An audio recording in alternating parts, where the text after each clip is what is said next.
नमस्कार, आप देख रहे हैं हुंकार 24/7। लगातार हुंकार मीडिया दिल्ली के आगामी विधानसभा चुनाव को लेकर हर विधानसभा का सिलसिलेवार तरीके से ग्राउंड जीरो पर जाकर जानकारी उपलब्ध करा रहा है अपने सभी व्यूअर्स के साथ। और आज हम एक खास मुलाकात कराएंगे जो सिर्फ एक राजनीतिक चेहरा ही नहीं बल्कि एक प्रेरणा के स्रोत भी हैं। जी हाँ, हम अब बात करा रहे हैं जो मौजूदा निगम पार्षद हैं और कल इनके साथ एक बड़ा बेहतरीन जो एक ख्वाब होता है किसी राजनेता का वो पूरा होता नजर आया और आज आम आदमी पार्टी की तरफ से टिकट मिला है। और जैसे ही नामित हुए हैं तो विधानसभा देवली के अंदर बड़ा हर्षोल्लास देखा जा रहा है क्योंकि जमीन से जुड़े नेता हैं और जमीन पर रह के काम करने में विश्वास रखते हैं। तो आज इस खास मुलाकात में हम समझेंगे उनकी जर्नी को और उनके वादे और इरादे किन मुद्दों को लेकर वो जनता के बीच जा रहे हैं। सहारा न्यूज 24 में आपका स्वागत। जी, धन्यवाद। आपको दूसरी लिस्ट जैसे ही जारी होती है, पहले 11 लोगों की फिर 20 लोगों की और उसके बाद नामित कर दिया जाता है। इतनी जल्दी आम आदमी पार्टी ने आप पर विश्वास जताया। और एक इसके साथ साथ बड़ा सवाल जो हम सिर्फ विशेष आपसे पूछना चाहेंगे, इतनी कम उम्र में जब कोई सियासत को समझ नहीं पाता तब आप सियासत के कई पायदान चढ़ गए हैं। तो इसको लेकर युवाओं के अंदर जो सियासत की दुनिया में जाना चाहते हैं उसके आप प्रेरणा स्रोत बने हैं। इसलिए हम समझना चाहेंगे आपकी इस सियासी जर्नी को। देखिए, सबसे पहले तो मुझे मेरी पार्टी ने उम्मीदवार बनाया यहाँ से। मेरे आदर्श, मेरे जो अ, सब कुछ हैं, अरविंद केजरीवाल जो इस राजनीति में आज मैं जहाँ पर भी हूँ, उन्होंने मुझ पर विश्वास जताया है। उसके लिए मैं उनका बहुत बहुत धन्यवाद करता हूँ और देवली की समस्त जनता की तरफ से उनको मैं धन्यवाद करता हूँ। और रही बात कि इतनी जल्दी सियासत में इतने पायदान चढ़ जाना, सियासत समझते हैं तब तक लोग, तब तक मैं यहाँ पर आ गया। उसका एक ही जवाब है आपके सभी व्यूवर्स के लिए, सभी युवाओं के लिए। हम राजनीति करने नहीं आए, हम सियासत वाले लोग नहीं हैं। हम सियासत समझें, राजनीति समझें, हम सेवा करने आए हैं। आम आदमी पार्टी के एक एक नेता, एक एक वॉलंटियर सेवा करने आया है। अगर हम पहले दिन ये सोच लेते कि हम राजनीति करनी है हमें, तो शायद हम यहाँ तक कभी नहीं पहुंच पाते। लेकिन हम सेवा भाव से काम करते हैं, इसलिए हमें आज भी समझ नहीं आती जो राजनीति होती थी पहले के लोगों में, बाकी पार्टियों में आज भी होती है। हम उस राजनीति की सोचते ही नहीं है। हमें सेवा करनी है लोगों की, ग्राउंड पर काम करना है, लोगों से मिलना है, लोगों के बीच में जाएंगे, लोगों की समस्या सुनेंगे। और समस्या सिर्फ प्रशासनिक नहीं होती है। जब आपको कोई सुनता है, आपको वोट देता है, तो वो बहुत कनेक्ट हो जाता है। मतलब वोट कोई ऐसी चीज नहीं है, सबको पता है कि आप एमएलए बनोगे, सबको पता है आप सांसद बनोगे, तो बहुत कनेक्टिंग होता है, परिवार का हिस्सा हो जाता है। तो उससे उसी तरीके से मिलना पड़ेगा। आप उसके जैसे रहिए, उसके बीच में रहिए, उनसे बात करिए। और मुझे लगता है यही चाहिए जनता को, कि उसके काम हो, उनके बीच में रहकर काम हो, और मैं वैसे ही करता हूँ। शायद आपको लग रहा होगा कि कहाँ पहुंच गए कैसे, लेकिन अब मैं जहाँ भी पहुंच जाऊँ मैं ऐसा ही रहूंगा और जनता के लिए ऐसे ही काम करता रहूंगा। अब उसे सियासत बोलें, सेवा बोलें, जो आपकी अच्छा, आपकी पार्टी ने जो सेवा करने का तरीका निकाला कि महिलाओं को फ्री बस सेवा दी, फ्री राशन दिया और कई सारी फ्री चीजें दी हैं, तीर्थ यात्रा फ्री दी है। लेकिन अब इस फ्री शब्द की ऐसी खिल्ली उड़ाई जा रही है विपक्ष के द्वारा कि वो कह रहे हैं कि फ्री की रेवड़ियां बांटने वाली पार्टी। क्या कहेंगे आप? देखिए, पहले नेताओं को मिलती थी ये फ्री की रेवड़ी, और बड़े बड़े बिजनेसमैन, बड़े बड़े जो अ, घराने हैं जो बिजनेस करते हैं, जो करोड़ों करोड़ों लोग, करोड़ों लाखों रुपए जो है उसमें फ्री में चले जाते हैं, उनको उनका टैक्स माफ कर दिया जाता है, उनका जो बैलेंस है वो माफ कर दिया जाता है, सरकार के पैसे नहीं देते। तो वो अगर जोड़ेंगे तो जो पूरी हिंदुस्तान की जनता को दे रहे हैं ना, वो भी उसका बहुत कम परसेंटेज का हिस्सा होगा। तो हम तो रेवड़ी दे रहे हैं, और वो रेवड़ी दे रहे हैं जो उन्हें लगती होगी रेवड़ी, उन्हें लगती होगी फ्री की राजनीति। हम कह रहे हैं सेवा ही है।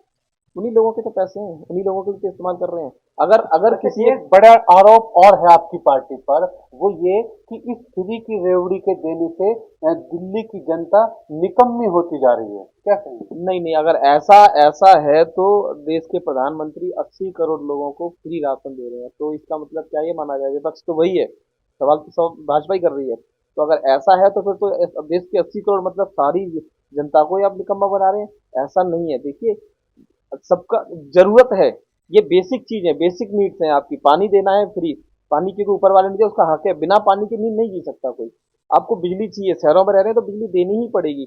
और महिला घर से नहीं निकल पा रही क्योंकि उसको पैसे नहीं है, सिक्योरिटी का इशू है, वो काम करना चाह रही है लेकिन उसके आने जाने की समस्या है। अगर वो 5,000 रुपये कोई कमा रहा है और उसमें से अगर किराया उसका ज्यादा लग जाए किसी महिला का, तो घर का पुरुष वैसे ही कहेगा क्या करना छोड़ा। अब अगर उसको कम से कम फ्री में बस की यात्रा मिल रही है तो वो अपने मायके भी जा रही है, अपने किसी से मिलने वाले के पास भी जा रही है, जॉब कर रही है तो जॉब के लिए भी जा रही है, तो इसमें बुराई तो नहीं है कोई, मतलब कोई गलत काम थोड़ी कर दिया कि लेकिन जैसे आपने बात की 80 करोड़ लोगों को फ्री राशन दे रही है, लेकिन बदले में सुप्रीम कोर्ट ने पिछले 48 घंटे की ही रिपोर्ट है कि सुप्रीम कोर्ट ने हड़काया है केंद्र को कि कब तक फ्री की चीजें मुहैया कराओगे, रोजगार क्यों नहीं देते। देखिए, रोजगार देना केंद्र सरकार का काम है और दिल्ली सरकार का भी काम है, लेकिन क्योंकि हम बहुत आधे अधूरे राज्य हैं, हमारे पास शक्तियों का बहुत बहुत अभाव है। अगर वो शक्तियां हमारे पास होती तो मुझे लगता है दिल्ली की जनता को फ्री तो छोड़ी, वो इतना बढ़िया उनका सिस्टम हो जाता, इतना सब कुछ, हम जॉब भी देते, हम सब कुछ कर पाते, लेकिन क्योंकि हमारे पास कम पावर है, उन कम पावर के साथ जो जो हम दे सकते हैं जनता को वो हम दे रहे हैं। और मुझे लगता है हिंदुस्तान की सबसे बेस्ट सरकार चला के दे रहे हैं, सबसे अच्छी सरकार चला के दे रहे हैं। हिंदुस्तान की कोई सरकार नहीं कर पा रही। हमारा बजट सर्कुलेशन में हमारा बजट है, हमारे पास ज्यादा है, बच रहा है, हमको कर्जा नहीं लेना पड़ रहा है। केंद्र सरकार कर्जा लेती है, बाकी की स्टेट की सरकारें कर्जा लेती है, और कर्जा लेके आप जनता को फ्री दोगे तो सुप्रीम कोर्ट तो सवाल करेगा। लेकिन दिल्ली में ऐसा नहीं है, दिल्ली में इसका उलट है। दिल्ली में हमारे पास बजट बचता है, हमारे पास एक्स्ट्रा बजट है, काफी बजट है, हम इतना सब कुछ करने के बाद में हमारे पास बजट बचता है। तो मुझे लगता है ये एक अच्छी सरकार की अच्छी नीयत है, इसलिए सब हो पा रहा है। अच्छा, जब भी हर घर के अंदर राशन पहुंचाने की केजरीवाल ने स्कीम चलाई, केजरीवाल सरकार ने फिर 1,000 हर महिला को देने की स्कीम और बहुत सारी इतनी स्कीमें चलाने की कोशिश की कि एलजी साहब के यहाँ ढेर लग गया।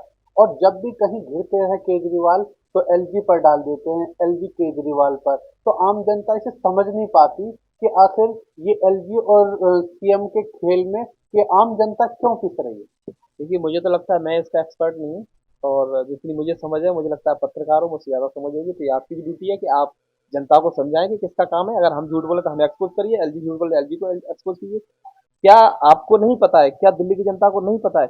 सबको पता है सर कि दिल्ली सरकार के पास जो पावर है, और दिल्ली नहीं, किसी भी सरकार के पास जितनी भी स्टेट की सरकार है, वो सारी पॉलिसी बना के एलजी के पास साइन के लिए जाती हैं। अगर हम एलजी के पास भेज रहे हैं तो एलजी साइन कर दे, और नहीं करता तो आगे भेज दे, आगे से वापस हमें वापस भेज दे, कोई कमी है तो। रख के बैठ जाना, ये दिल्ली वालों को तंग करने वाली बात है। आप हमारे ऊपर छोड़ दीजिए, आप साइन कर दीजिए, हम नहीं कर रहे हैं लागू तो आप उसका ऑब्जेक्शन कराइए, सारा कुछ है, लेकिन हम तो कर रहे हैं, एलजी रोक रहा है। और एलजी के बिना अप्रूवल के कोई भी स्कीम पास नहीं होती है, और ये यहीं का नहीं है, ये मोस्टली ज्यादातर राज्यों का है। हमारे यहाँ पे तो खास जितनी भी यूटी है उनमें तो खास करके यही है, बिना एलजी के कोई काम नहीं होता है। इंडिपेंडेंट स्टेट के पास कुछ पावर है जिसमें वो अपना काम कर लेते हैं, लेकिन हमारे पास वो पावर भी नहीं है। बावजूद आप देखिए कि हम इतना बेहतर काम कर रहे हैं कि भाजपा हमसे इतनी परेशान है कि हमारे फ्री रेवड़ी रेवड़ी तो वो भी काफी चीजें दे रहे हैं, और अगर वो रेवड़ी करें तो हम रेवड़ी पे ही बात कर रहे हैं आजकल की, ये रेवड़ी है जनता के लिए जो जरूरी रेवड़ी है, वो हम रेवड़ी ऐसी बांटते रहेंगे जनता के लिए। अच्छा, आप प्रतिपक्ष के नेता रहे हैं, इसलिए बेहतरीन हाजिर जवाबी सवाल जवाब का दौर चल रहा है। लेकिन ये भी जरूरी हो जाता है कि इस वक्त खूंखार मीडिया की मौजूदगी देवली विधानसभा में है। तो आइए देवली पर भी इनकी जो समस्या है उन पर भी थोड़ी चर्चा कर लेते हैं कि आप मौजूदा निगम पार्षद हैं, इसलिए यहाँ की समस्याओं को अच्छे से समझते हैं। आम आदमी पार्टी ने आप पर विश्वास जताया। अगर जनता भी आपको विश्वास जताकर आपको विधायक चुनती है तो आप उनकी समस्या को प्राथमिक रूप से कौन कौन सी समस्या आपके नजदीक ऐसी है जो प्राथमिक आधार पर करेंगे। देखिए, मुझे लगता है मैं पार्षद के साथ साथ मैं इस पार्टी में डे वन से जुड़ा हुआ हूँ, और मैंने इस विधानसभा की भी विभिन्न पदों पर काम किया है। और मैं एक पार्षद हूँ, इसलिए एक वार्ड तक सीमित नहीं हूँ। मेरी पूरी विधानसभा मेरे पिच पे है, मेरी गली गली नापी हुई है, मेरे एक एक कार्यकर्ता को मैं जानता हूँ। पब्लिक में भी मैंने सबसे मिलता रहा हूँ शुरू से, 2012-13 से मैंने काम करना शुरू किया है, तो इस विधानसभा लेवल पर कहा जाए तो। और मुझे लगता है सारा कुछ देखा जाए तो बस एक नारा है जो मैं मतलब नारा कह लो, इसको लाइन कह लो, जो भी कह लो, सभी देवली देवली की जो जनता है उनके लिए, कि बस एक सिंपल सी बात है, पानी नहीं दिखने दूंगा, किसी भी हाल में पानी नहीं दिखने दूंगा। और आप तक किसी भी तरीके से फ्री ऑफ कॉस्ट पानी पहुंचाने का मेरा पूरा दृढ़ संकल्प है कि मैं आप तक कैसे फ्री पानी पहुंचाऊं। और अगले 5 साल में मैं पूरी कोशिश करूंगा कि देवली टैंकर मुक्त हो। टैंकर मुक्त हो जाएगी तो आप तक पानी पाइप लाइन से आएगा। और इससे अच्छी कोई बात नहीं, ये इज्जत का पानी होगा, इज्जत से पानी पहुंचेगा। तो इज्जत का पानी मेरी देवली के जो परिवार के लोग हैं, मेरी देवली विधानसभा की जनता है, उन तक पहुंचाने का मेरा लक्ष्य है। विधानसभा की महिलाओं के लिए कुछ और पानी से जुड़ा मामला विधानसभा की महिलाओं के लिए होता है, लेकिन महिलाओं के लिए कुछ और जो आप निजी तौर से सोचे हुए हैं। देखिए, महिलाओं को सबसे पहले तो यह है कि महिलाएं अपने आप को सेफ फील करें जब घर से बाहर निकलें। तो ऐसे कोई भी डार्क पॉइंट जो होते हैं, जब रात के समय अंधेरा होता है, वो कहीं ना हो, इसका बिल्कुल ध्यान रखेंगे। और लॉ एंड ऑर्डर में हम पुलिस के साथ मिलकर काम करने की पूरी कोशिश करेंगे कि पुलिस के साथ मिला जाए। जो गलत काम हो रहे हैं या असामाजिक तत्व हैं एरिया में, वो थोड़ा सा अगर हट जाएंगे तो महिलाएं बहुत सुरक्षित फील करेंगी।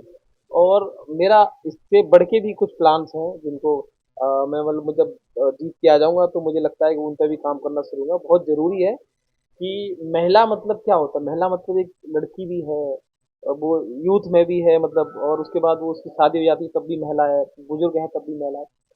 मेरा फोकस रहेगा कि मैं जो गर्ल्स हैं, जो यूथ वाली यूथ यूथ है मेरा, वो स्पोर्ट्स में कैसे आए, मतलब खेल कूद में कैसे आए।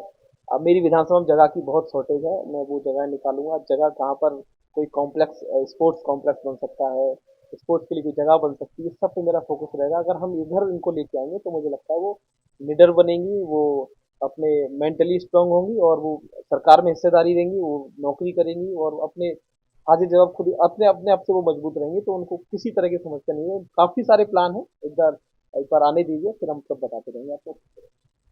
देवली विधानसभा के आम आदमी पार्टी के प्रत्याशी घोषित हो चुके प्रेम कुमार जी से मैं अंतिम सवाल करना चाहेंगे कि युवाओं के साथ साथ देवली विधानसभा की जनता से आप कोई अपील करना चाहेंगे?